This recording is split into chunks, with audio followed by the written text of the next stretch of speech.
Hello and welcome to the Certified Sniper Shooting Academy video. We have another video for you today. The video today will be how to work with an elite middle school shooter. You'll get a chance to see our uncut workout with DJ. DJ is an elite middle school shooter. He has one of the best shooting mechanics as a 13-year-old.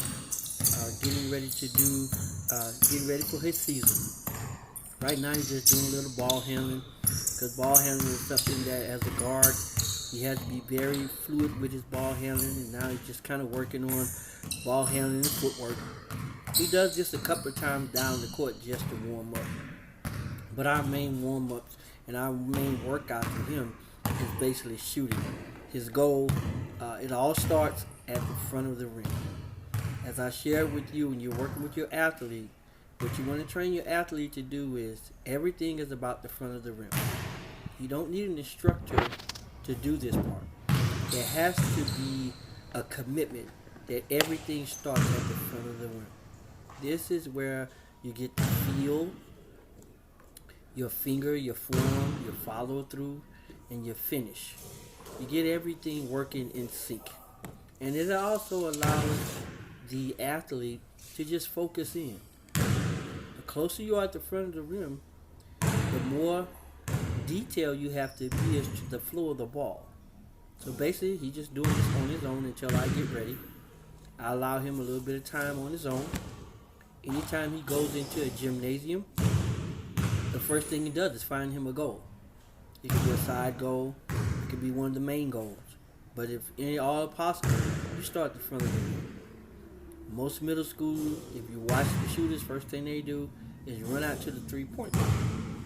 Well, as a shooting coach, when I'm observing, one of the first things I look at is how do they start. If they start putting the ball up from 25, 30 feet, I know they not have been properly trained to the mechanics of how to become a great shooter. So again, here we go. We're going to show. I call it 10-10-10. You do 10 on the right, 10 on the left, 10 in the front. That's 30 shots within the first 2 or 3 minutes. So at the end of this workout, he should have probably put up about 250 shots. And this video would be uncut, probably right at about an hour. And what I'll do is I'll have the chapters linked up so you'll be able to fast forward or go backwards into the parts that you desire to see. Again, right here we start at the front of the rim. The last video I only did makes. This one will include everything. Makes, misses, so you'll see that this is a high volume amount of shots that he make compared to the ones that he missed. And I allow that because it's basketball. You're going to miss a lot more than what you make. But if you could just get a level of consistency with your shooting, the goal is, we're at 90% from the free throw line consistently. Then from the mid-range on out, the goal is 60%. 60%, that's 6 out of 10. We always share, if you can do the cheat code 90% of the time, the ball should go in 60% of the time. And we're right at that threshold. Another thing we do is at the three-point line, our goal is 40%. Right now he's at higher than 40%. He's at like 55%. But that's mostly because most of his shots are catch and shoot.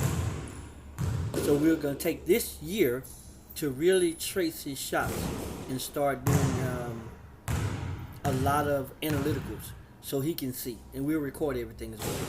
So again, back to the video. We're about mid-range. We're working our way back. All the great shooters do this. They work their way back. Find out where they are. Miss the shots and understand that they're human.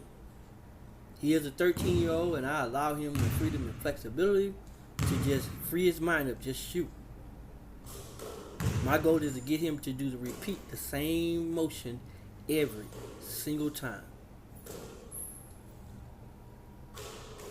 Today we'll add some movement in.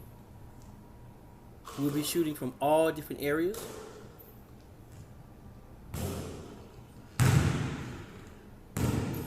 And we share on every shot. He should be getting feedback. The feedback meaning, is the shot long or short? Is it right or left?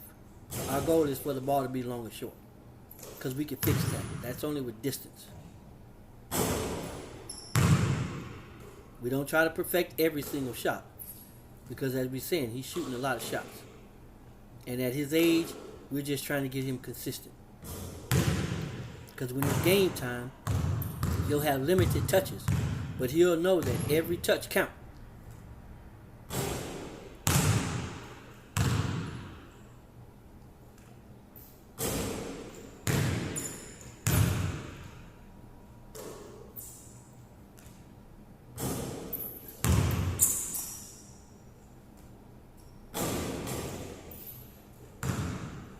As you can see, he's allowed to just be free.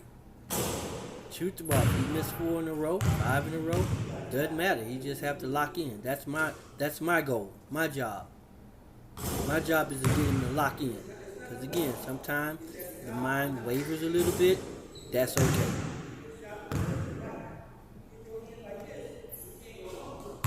This is just the warm-up part. Once he get rolling into his works out, oh, he locks in all the way. Because he enjoys watching the ball go in. Now we're about at the free throw line.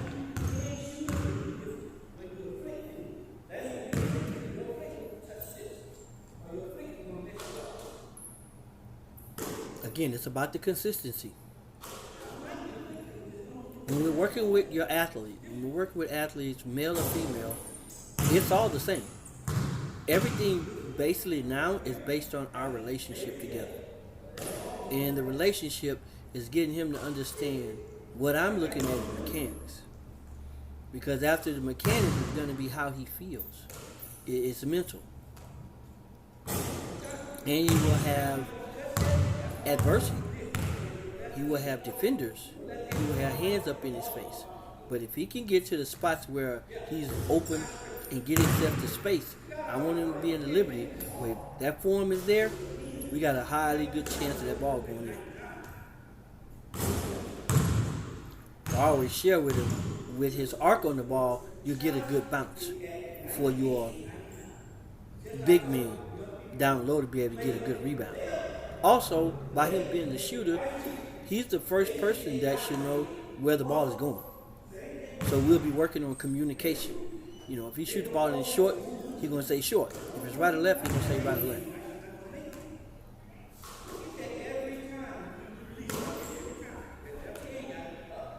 Again, we're just working on the arc on the ball, getting it up for an extension, trying to get the ball to make sure it goes straight. We're working on our tip of our fingers. Because when we get the tip of the fingers going through the rim, there's a good chance of the ball going through. And it's just really about repetitive locking in the shot.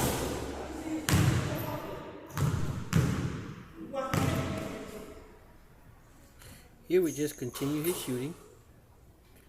Again, my job is to just get the ball back to him and allow him as much time as he needs to just work on his flow.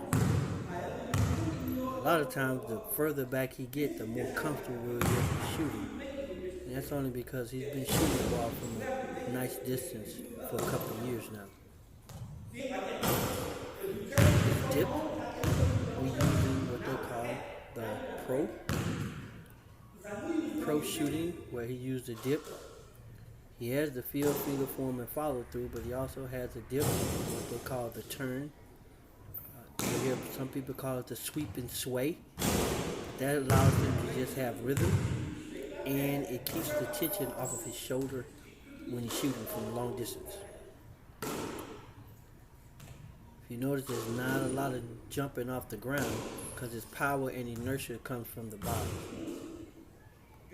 Basically just getting the ball to respond.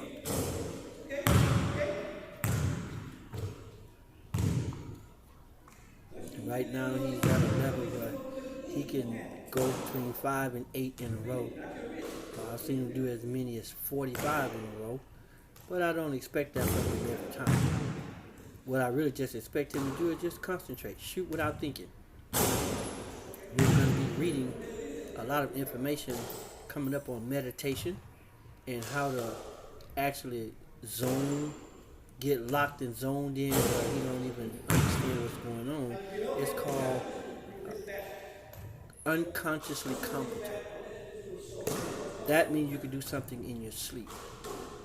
There's a pattern of things in order to master something. And I taught him this process, and right now we're at the part where it's called consciously competent. And as you put in hours and hours of deliberate, detailed practice, at some point you'll get what they call unconsciously competent. That means you can do whatever it is that you are mastering to do it. You can do it in your sleep. You can do it without even thinking about it. Your muscle memory and your reaction is just like put on what I call automatic pilot. And he's getting to that point now at a certain level. As you can see and watch him shoot, he gets there in moments. And that's what I enjoy. And then once you miss a shot, it's getting him to do what I call reset.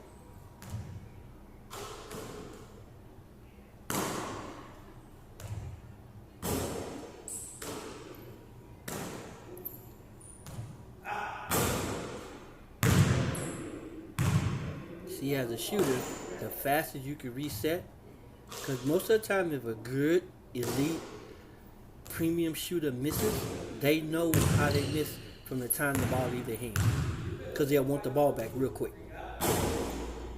Usually it could have been a last minute thought, it could have been a finger placement, whatever. They know. And he's at that point to where he knows. Okay, at this point we'll just start working around the 3-point line. We'll start going around the different areas, allow him a little bit of rest, and then as he's getting ready, you add a little footwork to it, a little movement, and he'll be ready to go. Once we start moving, it's a difference in the way your shots fall. Because I add to him all the time, the more movement, the less shots you're going to make. So if you watch the NBA, the majority of them shots are catch and shoot. Even colleges are catching on. They're doing catch and shoot. When they dribble the ball, they're going downhill with it. They're going their way to the basket. Otherwise, somebody's sitting there on the perimeter at a catch and shoot. That's a valuable part of basketball right now. So we just saying, why not master it in middle school? And then by the time we get to high school, he ought to be able to just lock in on any court. We'll let him go through a couple of these, and then we'll be right back.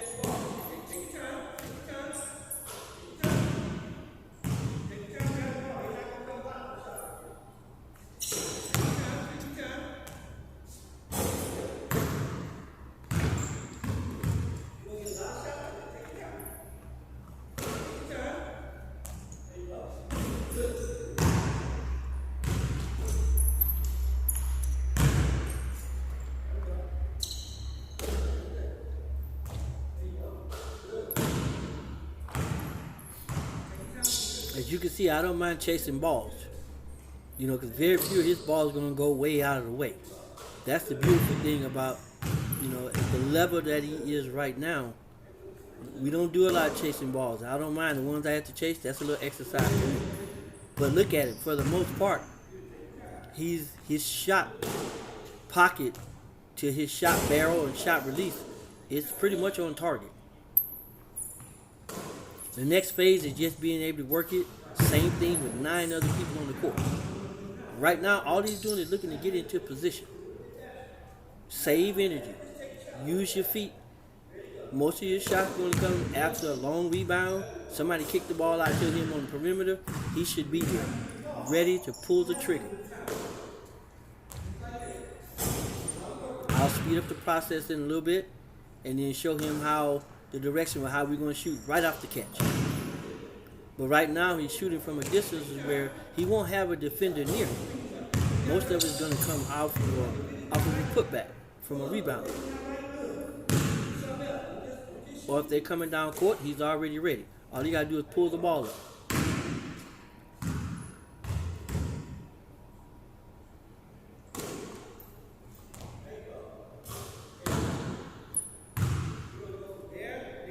I always share with him that wing shot, top of the key, wing shot, he should get at least 10 to 15 collectively of those every game. So the key is just be in position mentally and ready to just release the mechanics. Then I will work on is speed, which means his release. And I told him with the release, we'll just pull the trigger faster. Same move.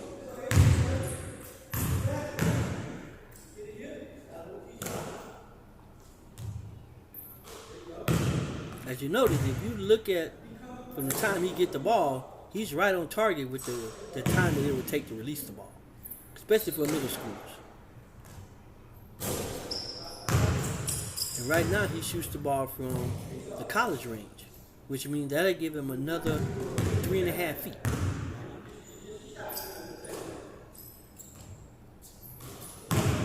Here we're right in between that high school and college range, where as a defense, he still should have room.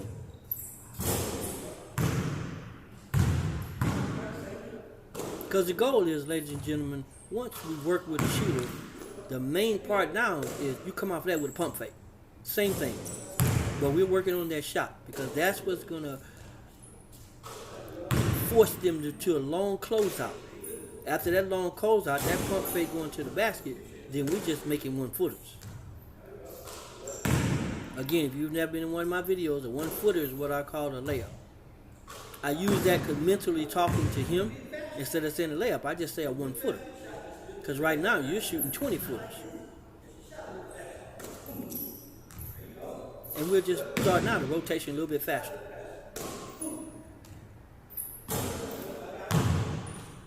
You'll just have to get used to the rhythm. Nothing changes, it's the same rhythm. You just got to be able to put the ball up.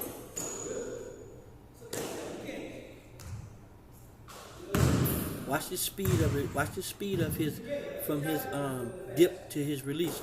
Speed up. I'll have him speed up in just a second.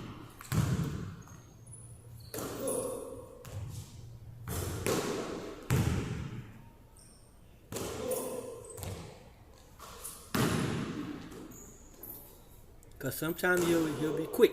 You have to get that ball up. But he has to just be ready. If his shot pocket is ready, all you got to do is lift the shot barrel. He's ready to go.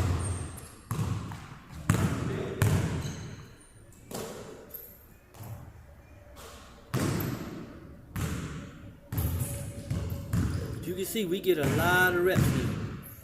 This is without the shooting machine. He used to do the shooting machine. Now, we don't have that. Now he has to just know, hey, let's go for it. It's live now. You don't need a rebound. I'll be your rebounder. And that's because he's so consistent with his shot pattern now.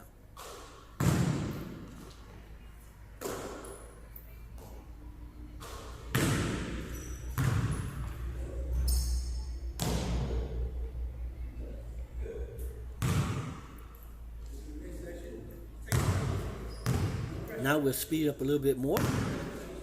We'll work on some free throws. Free throws, I just give him a chance to just, relax. No pressure on free throws.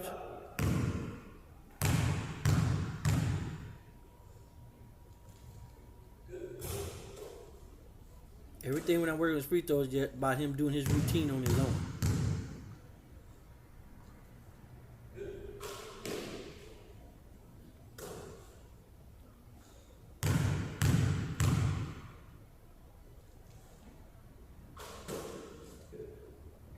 Basketball player, our goal is for him to be able to take something that he does very, very well to any court, in any gym.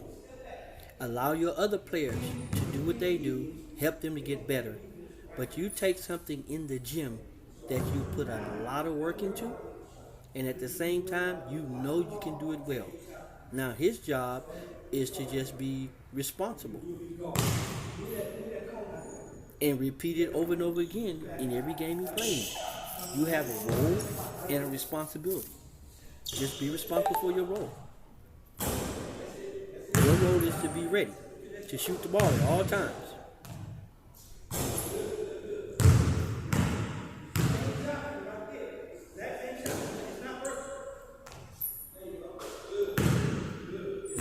top of the key. Again, no matter what shot he takes, if he misses it, he knows why.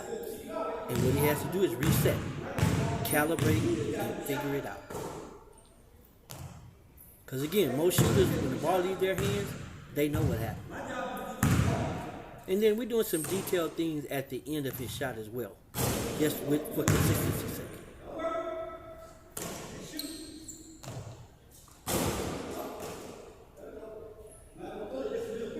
And I'll give him tips on different things that just kind of trigger his thought. And then once he locks into that one word trigger, it's lights out. Because if he miss it, he automatically knows. If it hit the rim, I only missed it by pinky finger.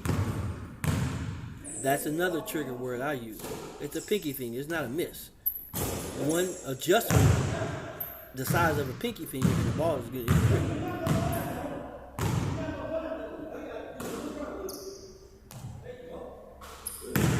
You can see I'm trying to throw the ball to him in different directions because the ball comes to him from the wing or off of a bounce. And I'm just trying to get the ball to him in different areas where he can turn. He'll know. Just line up.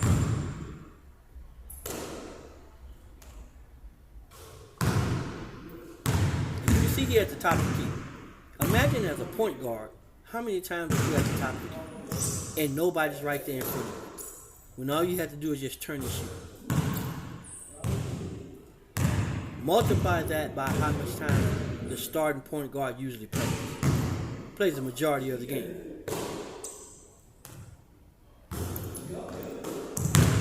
You do that, it'll open up their offense like crazy.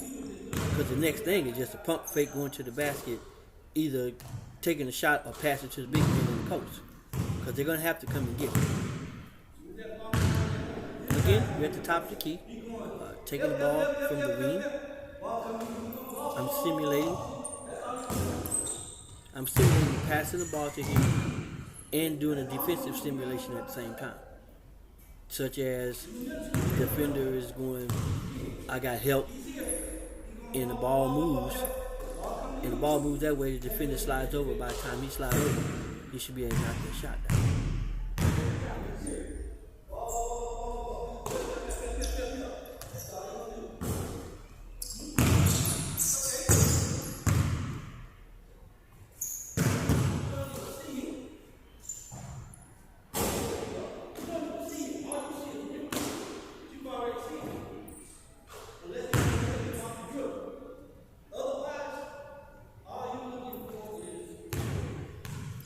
Yeah, we'll be doing a lot of work today, simulating different things, especially on the perimeter. And then we'll work a little bit under the rim. But again, I'm a shooting coach, so my main objective now, I teach from the outside in. One of the reasons I'm doing him from the outside in is because we're not sure about his height. So I'm thinking he's going to be about 6'2", 6'3". It's still going to be a guard in anybody's gym. Where most people, if he was 6'5" right now at 13, we'll be doing a lot of post work. We'll be doing a larger one, dream shake moves, all the moves inside the paint, footwork. But by me knowing he's going to be either a guard or a wing, we're going to just work on from the beginning is him being able to shoot the ball. The other things he can work on, he won't need my assistance because he already can handle the ball. Next thing is just get ready to put his eye on the air footage. But he'll know what he brings to the table as something he's mastered. And that's being able to put the ball in the grip from a distance.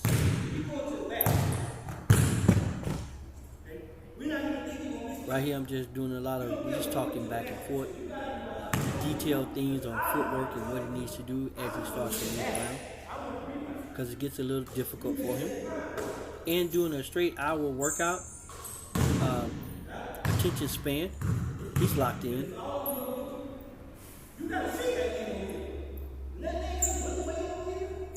I very seldom work with cones, but I need the cones today to show him where middle school defenders are usually lined up in a 2-3 defense and where his spots are.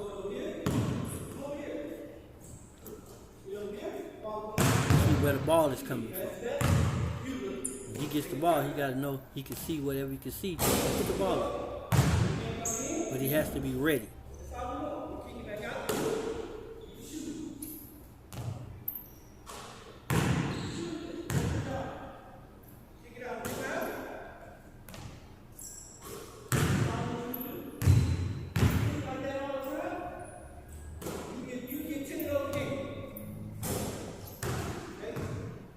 Again, today is really all about that form and that follow through.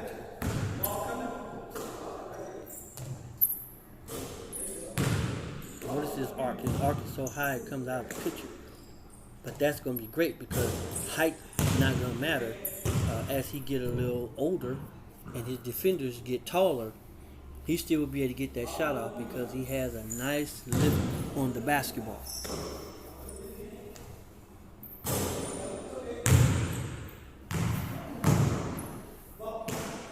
And I enjoy throwing it from different positions because that's basketball. But if he could just use that protracted mentality and lock in, we're okay. Now we'll be moving around to the wing. We're moving to 3 spots. This is the part I like because it forces him out of his comfort zone.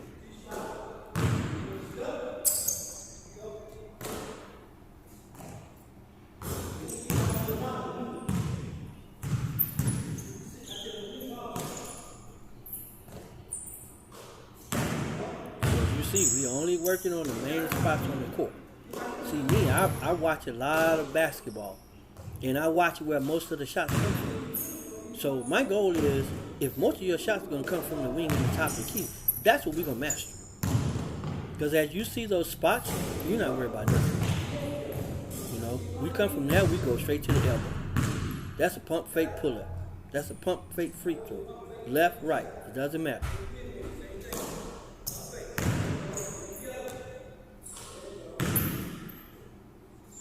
We do film on college so he can see this is where they take the shots from. So basically right now, if you master them, by the time you get to college in 5 years, pulling up from anywhere in the court doesn't matter. Because again, I share with him, it's the same 15 feet. It's the same 10-foot rim. The ball is still 29.9. The 3-point line, you're already shooting from the college 3-point line. So you get 5 years. You get 5 years of work, which is about 150,000 makes a year. Roughly, that's a half a million shots. 150,000 a year, that's a 500,000 shots by the time you get to college. That's not counting the ones you put up every day on the shooting machine. This is just on the floor. So those numbers would be crazy.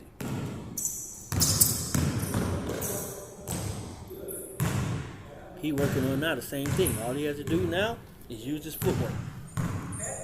That's the good thing about him being a ball handler. He's already a ball handler, so getting it to the basket is not a problem. Now we're working on quick shots. Him, anytime he in the paint, he got to be able to put the ball in.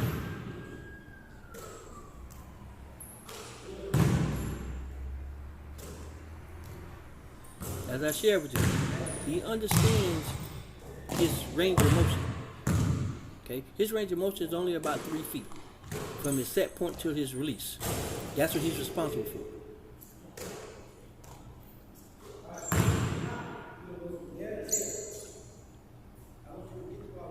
Now we'll move around a little bit. I add variables. I add variables and give him little things that he can do to make it a little bit more difficult. Because even if he defenders, it doesn't matter. As long as he knows where to go and he knows he can execute. Now I have him jumping up off his feet a little bit. That's because when you get inside there, he'll have to come up and take that shot.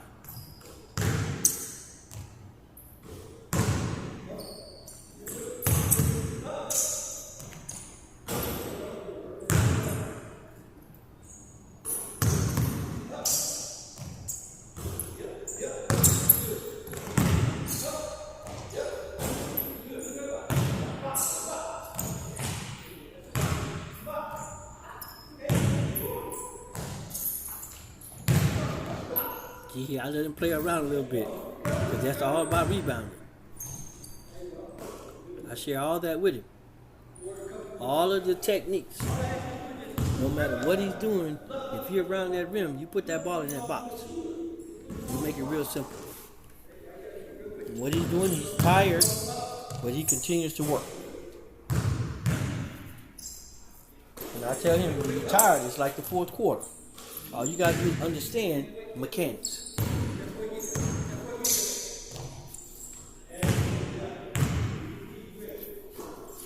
Right now, he can work out with a high school or a college student because the results are the same.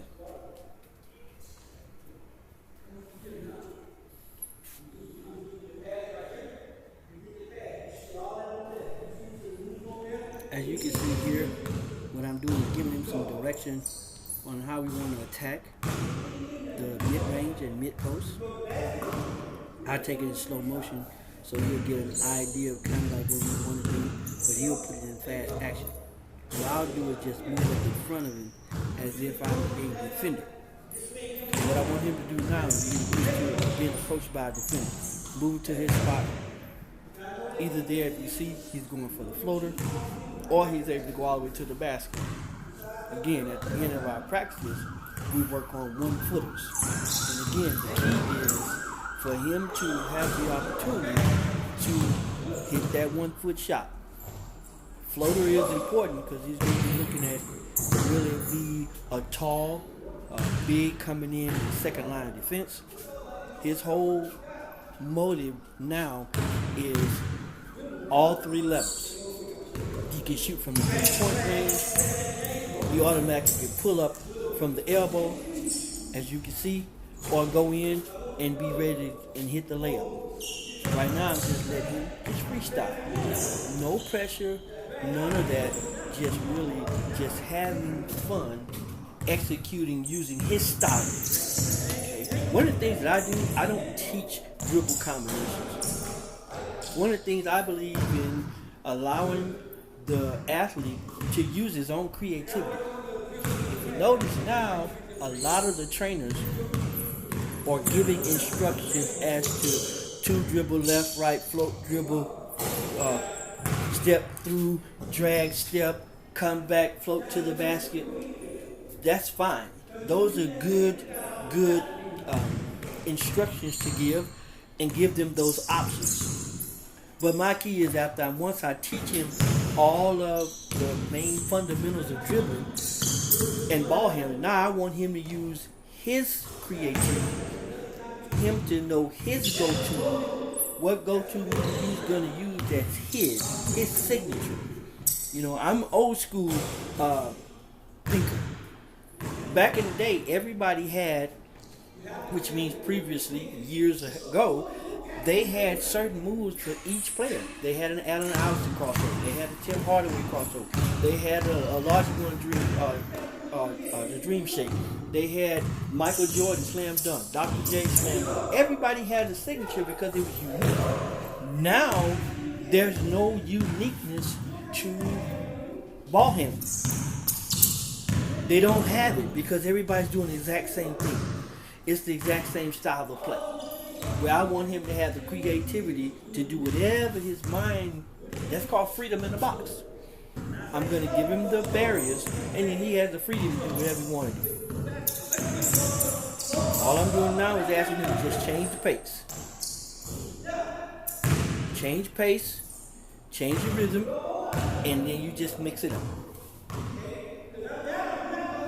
So again, we're just having a conversation as he's actually doing his, I call it freedom.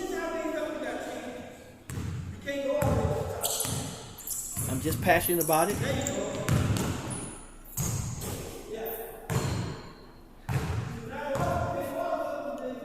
But at the same time, I just allow him to be him.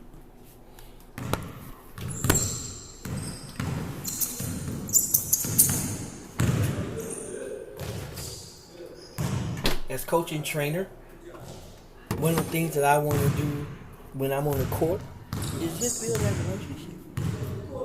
Where it's not like as if I'm fussing, I'm just passionate about it. And I know that he has the potential. It's just, let's lock in and make it happen.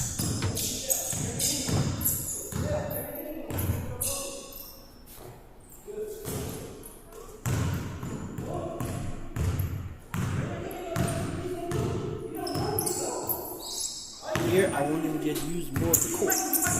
You have the freedom to use the entire court. You have the skill set to do it. Use that dribble, that flow dribble.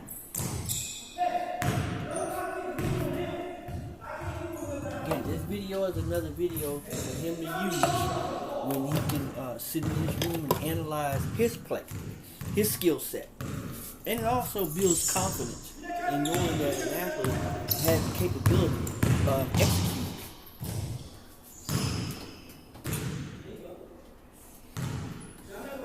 One of the things that we do at our academy is we heavy on visualization. Visualization is very, very important because when they can visualize what's going on, it's easy for them to repeat it.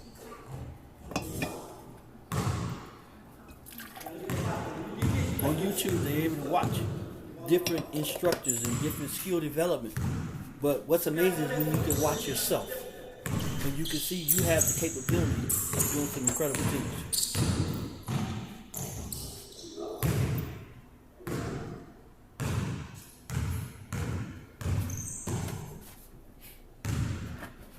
Again, consistency. We're repetitive doing it. Again, until we are what we call consciously incompetent. That means he could come off the dribble anywhere. We know he has the capability of pulling up anywhere. Now we're just going downhill a little bit. Working on his finger roll. Working on his going to the basket. Reverse miking. And we come from the various angles that he'll be coming from as a point guard. How to come off of that pick. And he understands once he come off of that pick, he knows that he can pull up. That pick and pop is going to be important for him.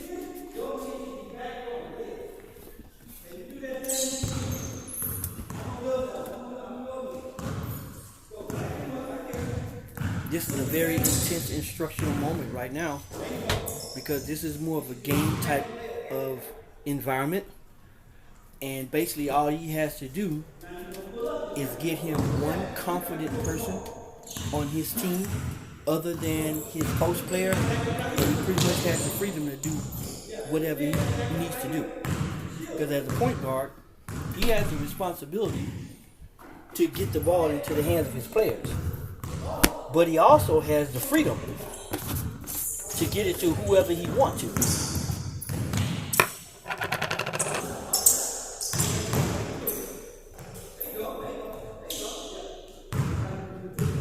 Those are good putbacks. That's what I want him to do. I want him to get used to when he misses a shot, put the ball back up. If he can put the ball up without coming back down on the floor, that's even better.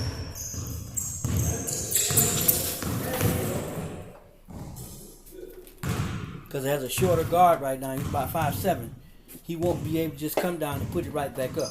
He'll have to use that pump fake so he can get fouled.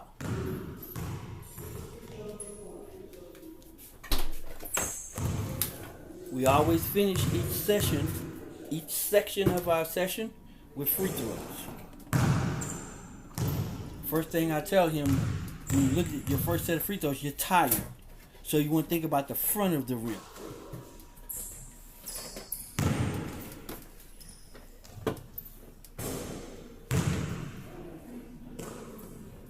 Free throws is the name of the game. Our motto is to stay consistent so we can be a 90% free throw shooter. Those are the individuals that's in the game at the end. When the teams start fouling close to the end of the game, most of the game were won or lost at the free throw line.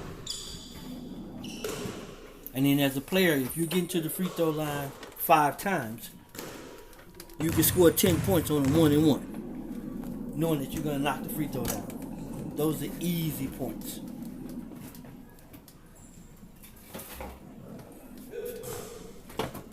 Our goal at this academy is to get young people focusing on free throws from a very early age. Not just shooting free throws, to master free throws. Because once they can master free throws, then they can add a lot more free points to their game when they get older. Because you watch a good college game and just imagine how many college players, or NBA players, as a matter of fact, miss free throws. And as everybody say, they're free. But let me give you a little caveat about this training. If you don't mentally understand how to mechanically use your rhythm as well as your room when you're talking about shooting free throws, and you'll understand your routine, it's hard the older you get because it's mental. The mental side of shooting free throws is almost harder than the physical side. Okay? And that's what we work on. The mental side, where it's just automatic. Because you put in thousands and thousands of shots. What we're doing now is we're walking up into 3-pointers straight from the top of the key. That's important. Because a lot of his time is going to be spent right here. As the defense relaxes, he has to have the capacity and the confidence to just skip right up to that line and let it fly. Over the course of a game, he should get at least 5 of these. Just over the course of a game. If he could just have the concentration and the commitment to being confident, right here, these are easy shots. Just watch a basketball game and see how many shots just missed because the player did not focus and concentrate. They rushed it. He's right inside of the college 3-point line. Observe the consistency.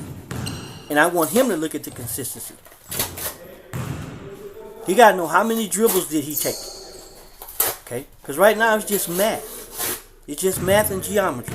How many dribbles, room range, and let it fly. Doesn't matter if you miss. What matters is, do you have the confidence to shoot it again?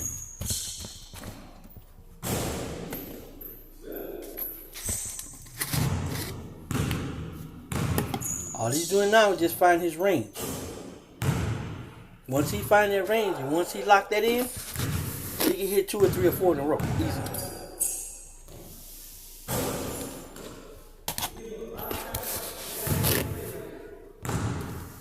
Here from 45 at the college range, just getting feedback. It's mental calculation, just feedback. I'm not even worried about missing. Mental calculation, feedback. See, we hit every other shot, that's 50%. That's really high. We'll take that. In a game, that'll drop to about 30.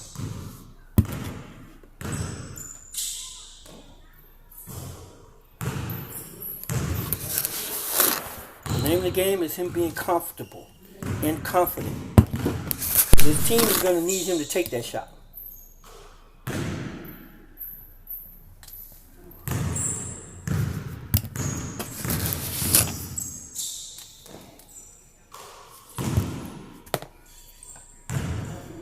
The goal is everybody don't have the patience and they don't have the professional training to, be room to be a elite premium shooter. But whatever it is that they're going to do, if they put the time and commitment into it, they can do it. They can do it. And all they have to do is just be willing to continue to do it. And again, DJ works out every single day. So his goal is by the time he get in high school, he'll be done put enough sweat equity into his game and into his craft, into his what he does as a shooter, until he want to add a lot of value to his team. And being a premium shooter is a value.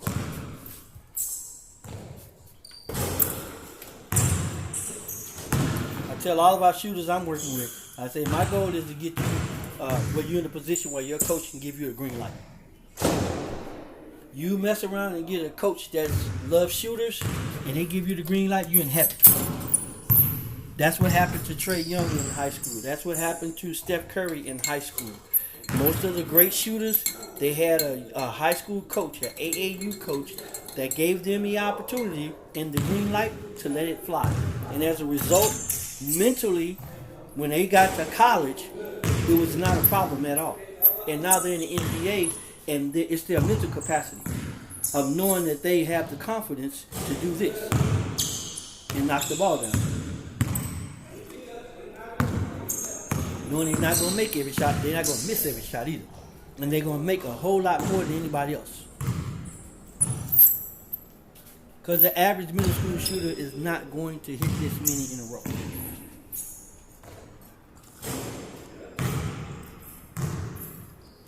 Right now, DJ has to work out with high schoolers or college players. Because we're ball in the basket repetitively over and over again without having to chase the rebounds. So it makes it difficult for him to have shooting partners. Because as a result, he can get more done in got the backside 1 hour sessions. Right now, again, this is a continued training. This training is an entire hour. And you'll see as we go through the training, I want you to just be able to see what a day life is with him in training. A day in the life with DJ training, this is what you get.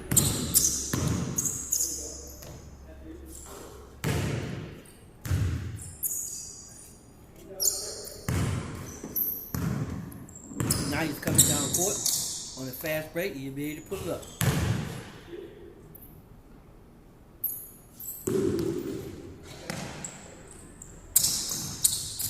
Again, he should get about 5 or 6 of these in the game just on a fast break.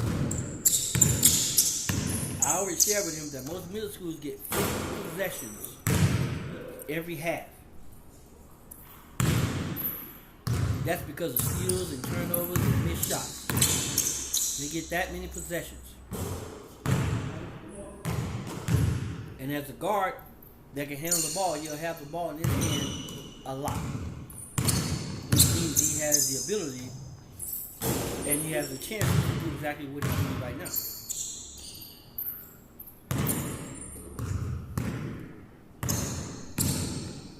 Our goal is to tell them that people don't like a ball hog, but people love to score. So let's be a scorer. Be efficient and effective when we have the ball.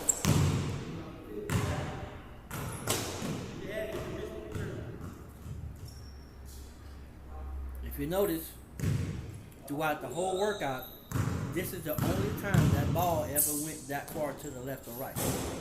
And that's because now he's shooting from NBA range. So you understand, the longer the range that you shoot from, the more the ball is going to come off of that rim. But I allow him to do this on purpose. Because at the end of the game, he might have to take this shot right here. So he has to already know that when he gets the ball, it's not a look shot. We're working on what he needs to do. How many dribbles do you do? Where are you? What's your depth? What's your range? You done found his spot now.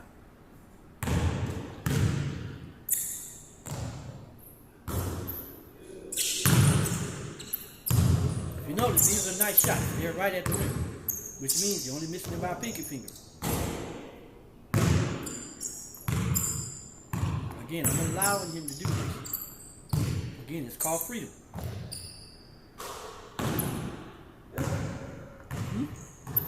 He might have to take that shot. It's 8 seconds on the clock and he get it. He got to know he got to pull it.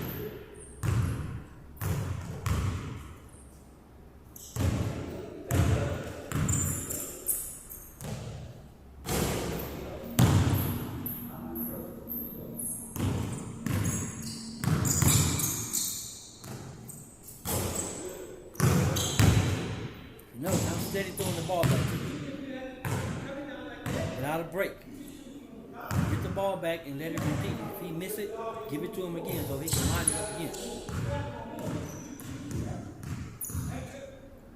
That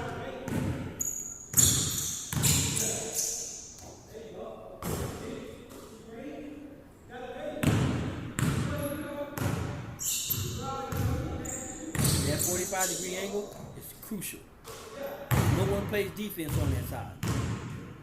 When that ball is swinging from left to right in the middle school offense, the wing is always open, the top of the key is always open because of where coaches usually put the defense. Most defense going to start with a 3-2 or 2-3 zone. Very few going to play man-to-man. They'll play a zone and camouflage a man-to-man, but for the most part, they understand most middle schoolers don't shoot the deep ball. If they do, the chances are they're not going to make it.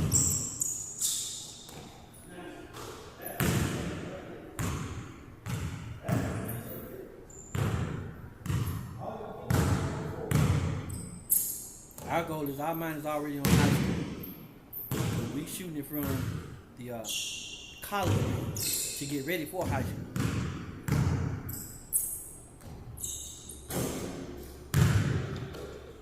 And again, it's mental. It's just for him to understand, yes, what do I need to do? Room, range, rhythm, mechanics.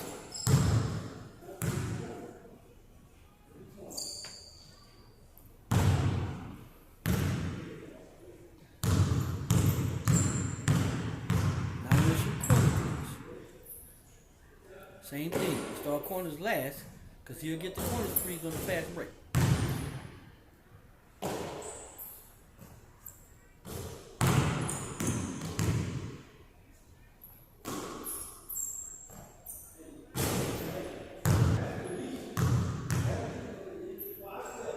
I tell you, corner three is the closest three to make. All he has to do is line it up. Point guard is not going to spend time at the corner like he would if he was the two. So I'm not sure about his team, but we're preparing him for whatever position he plays.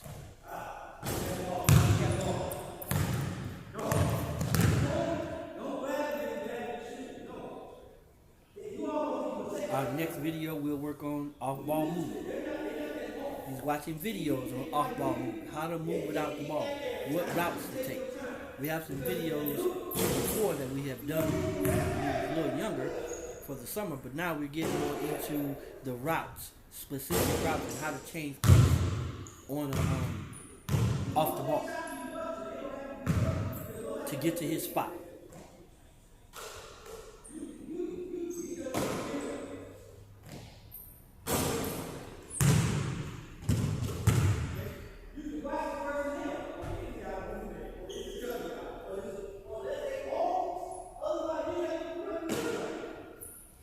See, now I challenge him to just lock in from the corner. So sometimes we're working out, if he's shooting, I can tell when he's off a little bit, then I have to challenge him. I say, hey, let me see if you can lock in for 5 shots. Let me see if you can lock in for 6 shots. And he immediately can go into that area. But my goal is get him to do it on his own. Because if he's hitting 2 out of 3, that's 60%.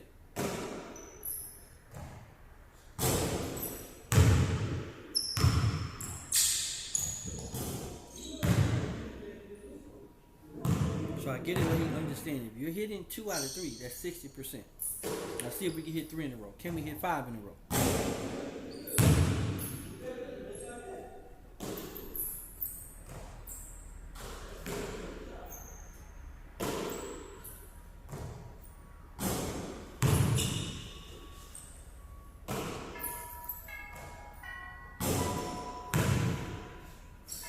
You notice I'm doing this tape all the way through. So basically he can come and look at his workout and he can see for himself. Without the video being cut, he see for himself his consistency.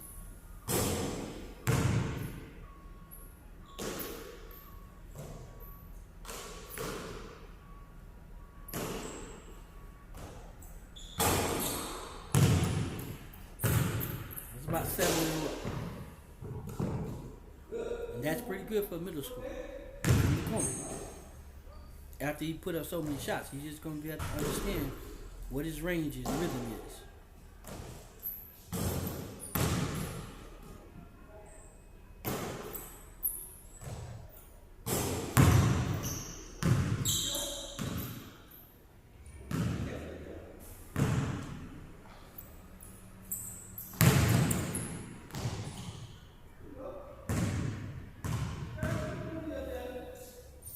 Now we'll shoot from the other corner. From this corner, my video camera is not all the way to the corner, but I don't need to be in the corner. I'm only interested in his lift. So as I can watch his lift, I'm looking for the consistency.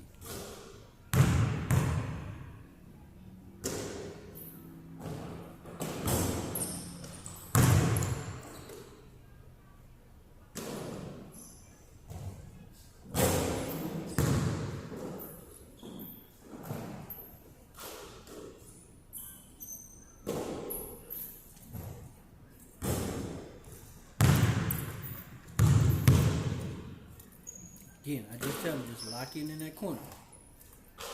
Put that corner in there.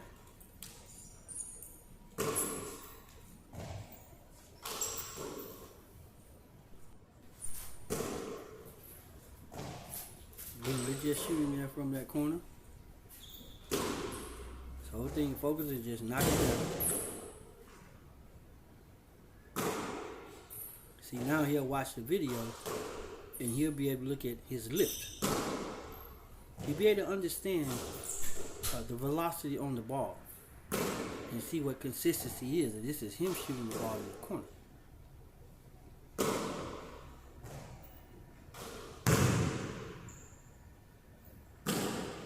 All I do is feed that ball back to him.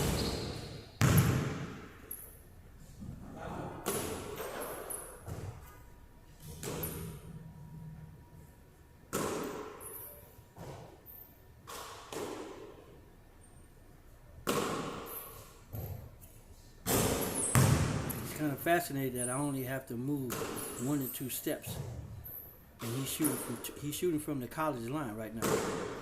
That's about 23 feet.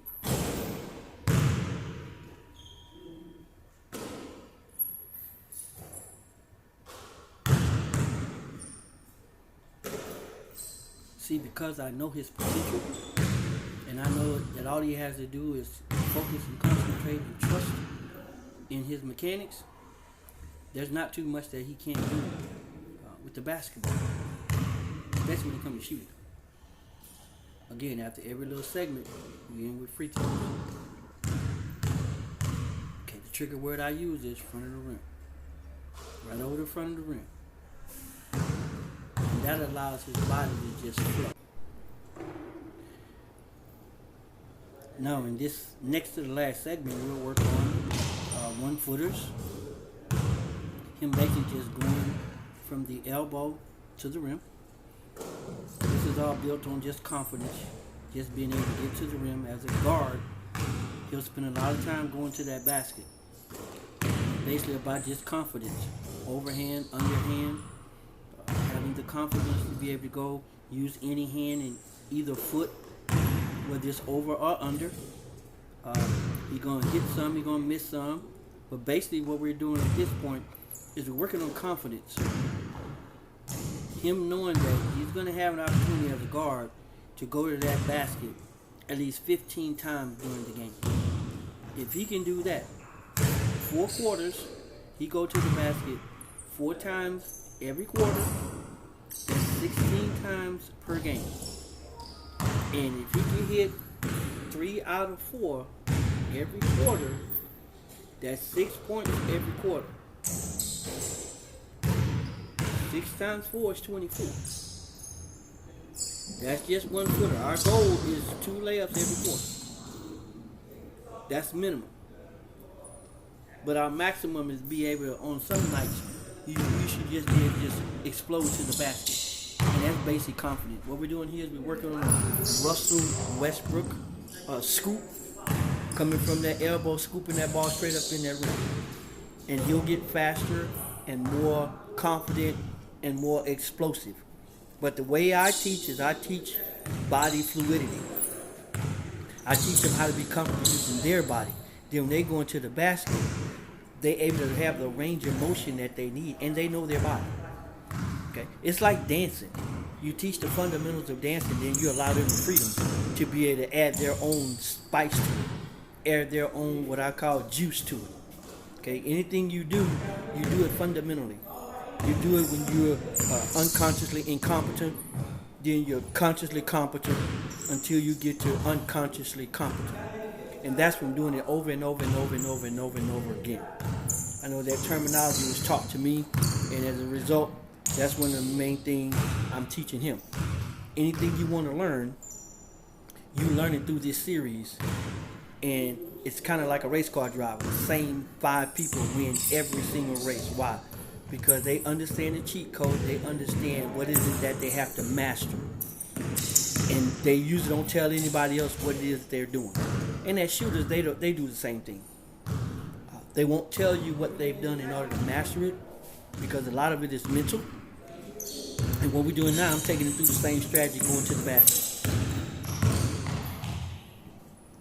The name of the game is put the ball in the box. The name of the game is understand the angles off the backboard. And the rest of it is just putting the work in and having the confidence and having the courage to do it without worrying about messing up.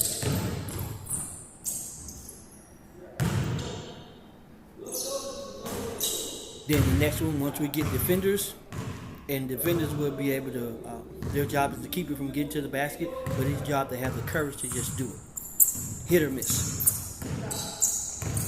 If you notice, what I'm teaching him now is I'm going over use the court, use your float dribble, use your drift dribble to get the defender moving left to right. If they don't move, you slow to the basket. You explode to the basket, and once you explode to the basket, you finish. You finish with the 1-footer. Gotta have the confidence for that 1-footer. And again, this video is meant to talk him through, so he always got training that he can use and look at.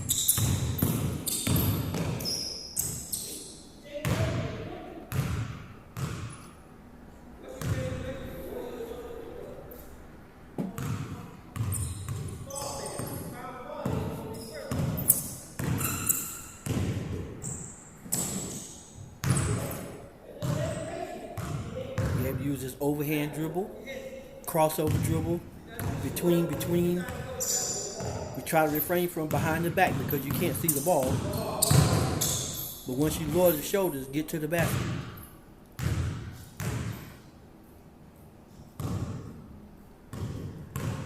Good footwork. Shoulders low.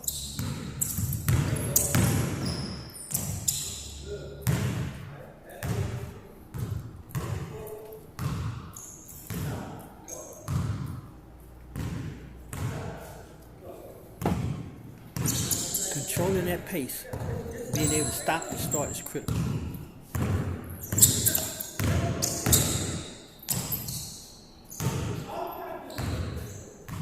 Again, if you watch it first, I keep it real simple, because I allow his cognitive thinking and his ability to retain and recharge and restart. I leave that up to him, because every kid is different.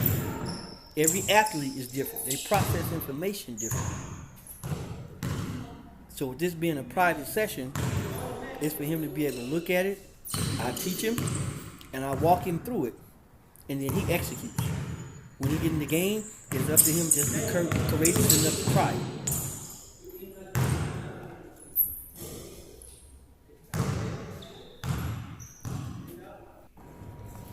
Now, the last thing we do, I've added to his workout, is him being able to shoot with his shoes off. We start with sandals. This is just freedom. This is something I just added, because it's important that they understand everything begins with their feet. I let him see how it feels. Now if you look at him now, he's kicking his shoes off. Now he's in his socks. Now he has total control of all of his mechanics.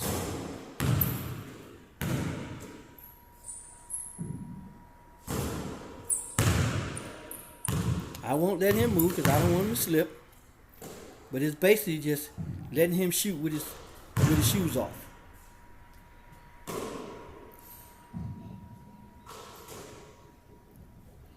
Range of motion. See, I share with him. It doesn't matter. That range of motion should start at the bottom of your feet. So once you get to your position where you want to shoot it, all you got to do is set your feet.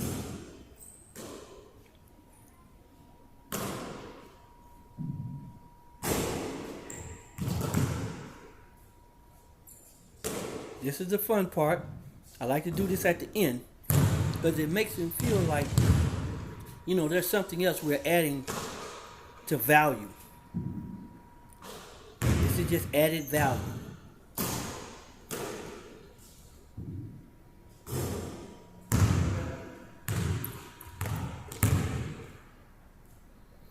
And we'll do a whole segment of him going around the three-point line in another video without shoes on.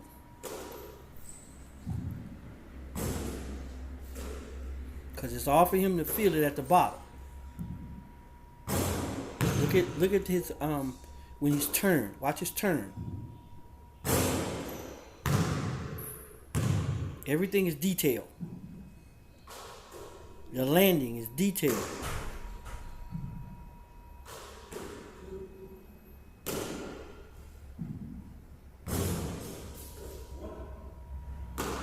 It's all detailed.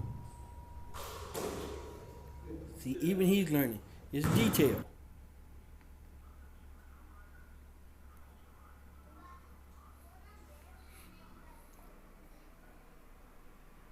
Again, we want to thank you for watching. Feel free to subscribe and follow us on Instagram.